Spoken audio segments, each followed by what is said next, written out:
Despois da música das árbores, Anxo Moure e Servando Barreiro presentan a música da auga.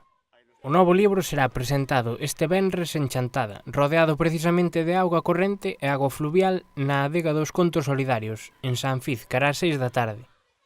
Pois xa está en todas as librerías de Galicia, porque ten moi boa distribución polo Consorcio Editorial.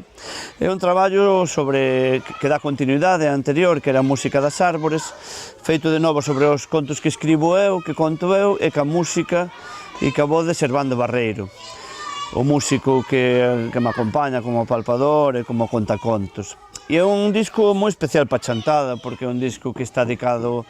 a Avelino, o cesteiro de Pincelo, que está dedicado ás nosas barcas, que está dedicado a fervenzas, á cultura da auga, de que a auga fala, de que a auga conta contos, e é un conto que eu creo que é moi especial, e además moi ben ilustrado, e que vamos presentalo pois este venres aquí en Chantada. Os chantadinos, Antía e André, serán os encargados de dirixir a presentación desta obra para toda a familia. Probablemente vai ser a presentación máis diferente que exista, non? Primeiro, Servando, creo que vai estar no colexio de Chantada, Luís Ribadulla,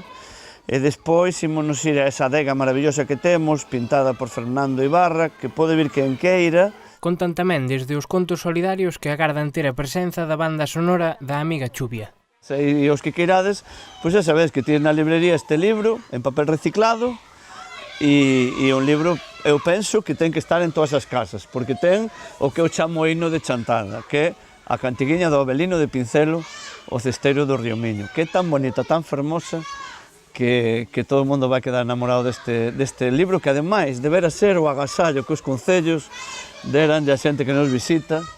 que debera estar en todas as casas, porque ao mesmo tempo que é divertido, que é para bailar, é un libro que nos edúcanos, vamos salir ecoloxistas todos a escoitar este libro.